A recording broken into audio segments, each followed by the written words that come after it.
એના પછીનો પ્રશ્ન છે વિકાસની પ્રક્રિયામાં સરકાર ઉપરાંત નાગરિક સમાજની સંસ્થાઓ અને એનજીઓ પણ હિસ્સેદાર બન્યા છે in the development process besides the government. એટલે સરકાર સિવાય સિવિલ સોસાયટી અને એનજીઓ પણ હવે ભાગીદાર થઈ ગયા છે ડેવલપમેન્ટ પ્રોસેસમાં.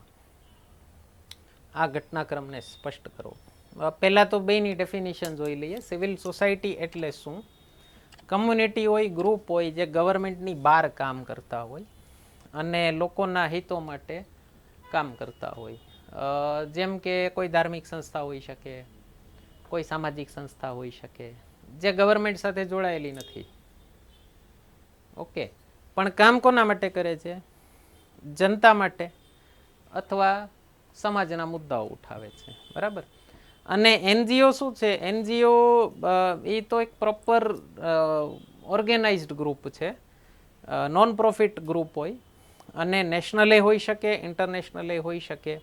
એનો પર્પઝ શું હોઈ શકે? સોશિયલ હોઈ શકે, સામાજિક હોઈ શકે, પોલિટિકલ હોઈ શકે, હ્યુમેનિટેરિયન માનવતાવાદી હોઈ શકે. ઉદાહરણ ઇન્ટરનેશનલ એનજીઓમાં યુએનની બધી સંસ્થાઓ અલગ અલગ જેટલી છે એ બધી આવી ગઈ. લાયન્સ ક્લબ ઇન્ટરનેશનલ છે, ઓકે, પછી રોટરી ક્લબ છે, પછી આપણા ભારતના ઘણા બધા ફેમસ એનજીઓ છે જે સારું સારું કામ કરતા હોય છે. ઓકે, હમણાં આગળ જતાં બતાવું તમને. તો આ બે હવે કામ બધાનું શું છે ભાઈ? જનતાનું ભલું કરવું. ઓકે, સરકારનું કામ ઈ જ છે, આનું ઈ જ છે અને આનું ઈ જ છે. તો એ લોકો છે ને એડિશનલ સપોર્ટ ઘણો આપી દે ગવર્મેન્ટને. અને ખાસ કરીને આઝાદ ભારતમાં જ્યારે પૈસો બહુ નહોતો ભારત પાસે, હવે સરકાર પાસે ઠીકઠાક અમાઉન્ટમાં પૈસો છે. હું એમ નહીં કહું બહુ અમીર છે. લોકો ઘણીવાર શું કરતા હોય, ભારત સરકારનું બજેટ જોતા હોય, ઓકે, પછી પોતાની ડિમાન્ડ લઈને જાય કે અમે તો 50 કરોડમાં. કે ભાઈ તારા જેવા કેટલાય આવતા હોય. ઓકે, આપણે શું કરીએ, નર્મદા જોવા જાય ને એમ કે ઓહો આટલું બધું પાણી છે, આમાં મારે કેટલું જોશે? પણ ભાઈ એના ઉપર કરોડો નભે છે. તમે એકલા, તમારા એકલાનો ટાંકો નર્મદાથી નથી ભરાતો. ઓકે, તો સેમ એવી જ ભૂલ લોકો સરકારમાં કરે. અત્યારે ભારત સરકાર પાસે ઠીકઠાક પૈસા છે, બહુ સારા પૈસા હું નહીં કહું, પણ એક સમય હતો જ્યારે ભારત સરકાર પાસે આમ કહો ને પૈસા જ નહોતા. અને ગમે એવડી સરકાર થઈ જાય, ચાહે અમેરિકાની સરકાર હોય, તમારે સિવિલ સોસાયટી પણ જોશે અને બીજા સંગઠનો જોશે જે તમને મદદ કરે. અમેરિકામાં એવા કેટલાય સંગઠનો છે સાહેબ જે ગરીબો માટે કામ કરે છે, કિચન ચલાવે છે. અને ક્રિસમસ અને ન્યૂ યર ઇવ ટાઈમે સ્પેશિયલ કિચન ચાલતા હોય કે જે લોકોને ઘર બાર નથી એ લોકોને કંઈક એમ ફેસ્ટિવલમાં એમ સારું જમવાનું મળે ગરીબો માટે, હોમલેસ લોકો માટે. તો જ્યાં સરકાર નથી પહોંચી શકતી ત્યાં આ લોકો પહોંચશે, સિવિલ સોસાયટી. જેમ કે આપણે હમણાં એક બહુ મોટી મહામારી ગઈ. ઓકે, આપણે જોયું કેટલા બધા મંદિરોએ ભાઈ કીધું કે અત્યારે દર્શન તો કરવાની મનાઈ છે, આપણા મંદિર ખાલી ખમ પડ્યા છે, તો હોસ્પિટલ માટે ખોલી દીધા હતા. કેટલા કમ્યુનિટી હોલ, ઓલી કાસ્ટના હોલ હોય ને, ઓકે, વાડી જે તે કાસ્ટની વાડીઓ હોય ને, હા, એ ઓલા ક્વોરન્ટાઇન સેન્ટર તરીકે આપી દીધી હતી કે હલાવો તમ તારે વાપરો. ઓકે, સ્વતઃ સમાજે ખોયલું છે. કેટલા લોકોએ કિચન ચલાવ્યા છે, કેટલી સંસ્થાઓએ કે ભાઈ તમને ઘરમાં બધાને બીમારી થઈ ગઈ હોય, કોઈ રાંધી ન શકે ને, અથવા ઘરના મેઇન વ્યક્તિઓને બીમારી થઈ ગઈ છે કે જે રાંધે છે એને, તો હવે બધા ખાવાનું ક્યાંથી કાઢશો? હોટેલો બંધ હતી, તો ટિફિન પહોંચાડ્યા છે લોકો સુધી, કીટ બનાવીને પહોંચાડી. સરકાર મફતમાં રાશન દેતી હતી છતાંય લોકોએ પોતાની કીટ બનાવીને. આ તો તમને જસ્ટ એક હમણાં તાજેતરમાં એક બહુ સદીનો એક ઇવેન્ટ ગયો એટલે ઉદાહરણ દઉં છું. કદાચ આપણે લોકો જીવશું ત્યાં સુધી નહીં ભૂલીએ એને. ઓકે, પૌત્રોને કહેશો આવો સમય હતો એમ કે હું ફાંકા મારો છું. 2 મહિના ઘરમાં પુરાઈને રહ્યા હતા, એને કદાચ માનવામાં નહીં આવે. ચાઇનાવાળા બીજું કાંઈ ન બનાવે તો. ઓકે, બાકી ચાઇનાવાળા ધારે તો દર પેઢીને આ દિવસો બતાવી શકે એમ છે. તો ઓકે, જેમ કે અત્યારે પણ તમે જોતા હો ઘણી જગ્યાએ હેલ્થ કેમ્પ રેગ્યુલરલી થતા હોય છે, બ્લડ ડોનેશન કેમ્પ થતા સિવિલ સોસાયટી જ કરે છે ને. અને સિવિલ હોસ્પિટલમાં એમને પહોંચાડી આવે છો. થેલેસેમિયાના કેમ્પ થતા હોય કેટલા થતા હોય છે. ઓકે, ગામડે ગામડે જતા હોય, ખાલી દાંત પાડવાના કેમ્પ થતા હોય, ખબર તમને? અને ડેન્ટિસ્ટ થાકી જાય દાંત પાડી પાડીને, રવિવારે બિચારો જાયમો હોય.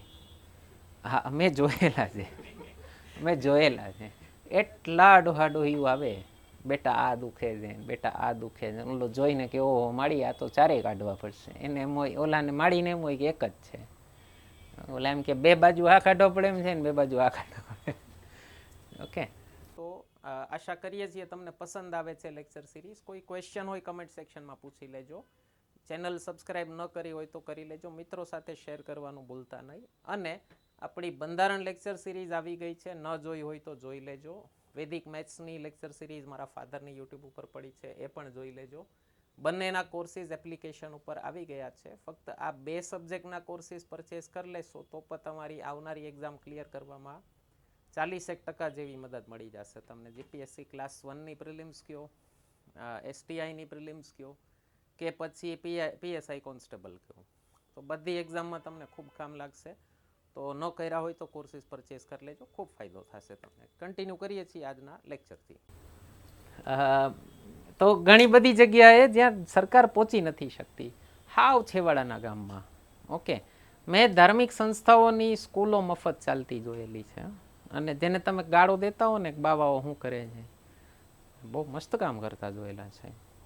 મેં દાહોદમાં અને છોટાઉદેપુરમાં, જ્યાં તમે નથી જવાના, જ્યાં તમારા મોટા મોટા મંદિરો નથી જવાના, ત્યાં એનો એક લોકલ બાવો બેઠો હશે, સારું એવું ફંડ ઉઘરાવતો હશે બધેથી. એ બાવો ફેમસ થઈ ગયો હશે ટીવીમાં આવીને. ઓકે, અને એ શું કરે છે તો કે સાવ એકદમ ટ્રાઇબલ એરિયામાં સ્કૂલ ચલાવે છે મફત, 1 રૂપિયો લીધા વગર. ઓકે, હોસ્પિટલ ચલાવે છે. તો આ રામકૃષ્ણવાળાનું કેટલું મસ્ત કામ છે. ખાલી હોસ્પિટલનું કામ જોઈ લેશો, એજ્યુકેશન ઉપર કેટલું મસ્ત કામ કરે છે રામકૃષ્ણ મિશનવાળા. ઓકે, ઘણી જગ્યાએ મેં જેમ કીધું બહુ સારું કામ છે. એક ઉદાહરણ મેં તમને કીધું, ઇન્ડિયન NGOનું એક ઉદાહરણ આપીશ. ઇસ્કોનનું એક સંગઠન છે Akshayapatra. Okay, mid day meal જ્યારે ભારત સરકારે ચાલુ કર્યું ને, મધ્યાહન ભોજન યોજના, સ્કૂલોમાં મફત ભોજન આપતી હતી, બહુ મોટું કામ અક્ષયપાત્રએ સંભાળેલું છે. અને દુનિયાનું રોજના જે બાળકો જમાડવાની જે સંખ્યા હોય ને, એમાં દુનિયાનું લાર્જેસ્ટ ઓર્ગેનાઇઝેશન છે. અને એટલું મસ્ત કામ છે, યુટ્યુબમાં સર્ચ કરજો અક્ષયપાત્ર. એના કિચન્સ છે સાહેબ, વિશાળ કિચન. ઓલા બધા ખીચડી બનાવવાના મશીન ને બધા માસ યુઝ શરૂ કરવા વાળા સંગઠનોમાંનું એક. ઓલા રોટલી બનાવવાના મશીન ને. ઓકે, હોસ્ટેલ હોય, લાઇબ્રેરી હોય. જેમ કે આપણે ગુજરાતમાં મને બહુ મસ્ત વસ્તુ દેખાણી, દરેક જ્ઞાતિના હોસ્ટેલ હોય. ઓકે, ક્યારે બનેલા છે? જ્યારે સરકારો પાસે હોસ્ટેલ બનાવવાના પૈસા જ નહોતા. ઓકે, પૂછી લેજો બધાના પપ્પા લોકો કદાચ ક્યાંક ક્યાંક ભણ્યા હશે, અમદાવાદ ભણ્યા હોય, બોમ્બેમાંય મેં સાંભળેલા આપણે બધા ગુજરાતની કાસ્ટના હોસ્ટેલો છે. નોકરી કરવા ગયા હોય ને કાંઈ કોઈને ઓળખતા ન હોય ને રોકાણા ક્યાં હોય તો કે મહાજનની હોસ્ટેલમાં, જ્ઞાતિની હોસ્ટેલમાં. ઓકે, બીજું કામ શું છે? પ્રેશર ગ્રુપ તરીકે કામ કરી શકે. આમાં મોસ્ટલી NGO આવે, સિવિલ સોસાયટી પણ આવે છે. અને એની 2 ઇફેક્ટ હોઈ શકે. પ્રેશર ગ્રુપ એટલે સરકારને અમુક કામ કરવા અથવા ન કરવા મજબૂર કરવું, એને પ્રેશર ગ્રુપ કહેવાય. જેની પાસે ઠીકઠાક એવી ફોલોઈંગ છે, ડેમોક્રેસીમાં થઈ શકે ફોલોઈંગ હોય તો એની પોઝિટિવ ઇફેક્ટ પણ હોય અને નેગેટિવ પણ હોય. જેમ કે યુનાઇટેડ નેશન્સ બધી જગ્યાએ સારું જ કામ કરે છે એવું જરૂરી નથી હો. ઓકે, ઘણી જગ્યાએ બહુ ખરાબ કામોમાં લિપ્ત રહેલું છે. ઓકે, અને આમ ગ્રે એરિયા આવી જાય, તમને એમ થાય કે આનું શું કરવું. ઓકે, એ જે કામ હોય ને એવું હોય કે તમને એમ થાય કે આ તો ક્ષમ્ય જ નથી. અને ઘણીવાર એવા કામથી બીજો એક કામ થઈ જતું હોય તો તમને એમ થાય કે ઓહ આ છે તો કરે છે, નહીંતર કોઈ ન કરે. તો પોઝિટિવ નેગેટિવ 2 ઇફેક્ટ હોય. ઘણીવાર તખ્તા પલટ કરવામાં આવા સંગઠનો બહુ કામ કરતા હોય. બીજા દેશમાં કામ કરતા હોય સેવાભાવી સંસ્થા તરીકે, પણ એકચ્યુઅલ રિમોટ કોક બીજાના હાથમાં હોય અને ફંડિંગ કંઈક બીજું કરતા હોય. એ દેશમાં પ્રોટેસ્ટ ને એવું બધું ફંડિંગ કરતા હોય કે યાની સરકાર પાડવાની, યાની સરકાર આપણા કામની નથી. ઓકે, ચાઇનાનું એક કન્ફ્યુશિયસ ઇન્સ્ટિટ્યૂટ કરીને છે, તો એણે યુરોપના અને અમેરિકાના દેશોમાં એટલી કોલેજોમાં ઘૂસપેઠ કરી લીધી છે કે કોલેજોના પ્રોફેસરો બધા પ્રો ચાઇના જ ભણાવે છે. જો આમાં ક્યાંય ભારત નથી લખ્યું, ક્વેશ્ચન બરાબર વાંચવો, ભારત નથી લખ્યું. ઇન્ટરનેશનલ એક્ઝામ્પલ દેશો તમારો ક્વેશ્ચન સીધો, તમારો જવાબ બીજા કરતાં જુદો તરી જશે સીધો. બધા ભારત ભારત ભારત ભારતને જ ગાળું દેતા, ચાઇનાને ગાળું દો મારા ભાઈ, દેવાય. ઓકે, એમાં કાંઈ વાંધો નહીં. ઓકે, એ લોકો પ્રોફેસર્સને ને રાઇટર્સને એને ફંડ કરે છે, કન્ફ્યુશિયસ ઇન્સ્ટિટ્યૂટ ચાઇનાનું, કે તમારે ચાઇનાની ફેવરમાં જ લખવાનું, ચાઇનાની ખિલાફ લખવાનું જ નહીં. તો પોઝિટિવ નેગેટિવ બે ઇફેક્ટ હોઈ શકે. ઓકે, એજન્ડાથી ચાલતા હોય, ઓકે, બીજા છુપાયેલા મકસદ હોય, ઘણું બધું હોઈ શકે. સોલ્યુશન શું? પ્રોબ્લેમ ચર્ચા થઈ ગઈ, સારું કામ ચર્ચા થઈ ગયું, પ્રોબ્લેમ ચર્ચા કરી, સોલ્યુશન શું? સેફગાર્ડ બનાવવા પડે તમારે, એના નિયમો બનાવવા પડે. જેમ કે ભારત સરકારે હમણાં નિયમ હતો, અમલીકરણ હવે શરૂ કર્યું. FCRA રેગ્યુલેશન્સ છે, ફોરેન કન્ટ્રીબ્યુશન રેગ્યુલેશન્સ એક્ટ.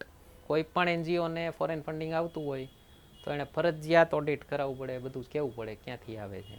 ન કર્યા તો ભારત સરકારે કેટલા બધા એનજીઓના લાઇસન્સ કેન્સલ કર્યા. તો એ સેફગાર્ડ બનાવવા પડે, એ મજબૂત કરવા પડે. ઓકે, સારા એનજીઓ હોય, સારા ગ્રુપ્સ હોય, એને એન્કરેજ કરવા પડે. ઓકે, જેનાથી સારા લોકોને આગળ આવીને કામ કરવાની ઈચ્છા થાય. ઓકે, અને ઘણી જગ્યાએ સામાજિક કાર્યોમાં મદદ બહુ સારી કરી શકે. જેમ કે દહેજ પ્રથા નથી બંધ થતી. લ્યો, ગુજરાતમાં મોટા ભાગે બંધ થઈ ગઈ છે, મોટા ભાગે. બિહાર જેવા સ્ટેટમાં થાકી ગઈ સરકાર, નથી બંધ થતી. લ્યો, એમાં કાસ્ટવાળા ગ્રુપ્સ હોય ને, બહુ મદદ કરી શકે. માની લો તમે એક એક કાસ્ટથી ચાલુ કરો કે ભાઈ અમે નહીં લઈએ હવેથી, તો એક હેલ્ધી રાઇવલરી શરૂ થઈ જાય. ભાઈ ઓલી કાસ્ટે બંધ કરી દીધું, આપણે બંધ કરી દઈ. ઓકે, બાળ વિવાહ મદદ લઈ શકો તમે. શિક્ષા કે ભાઈ છોકરીઓને એટલીસ્ટ 12મા સુધી ભણા, 18 વર્ષ સુધી લગ્ન તો કરવાનું નથી, તો 12મા સુધી સ્કૂલે તો મોકલો. અને 12મા સુધી સ્કૂલે મોકલશે તો બાળ વિવાહ એમને બંધ થઈ જશે. તો બહુ કામ કરેલું છે. ઓકે,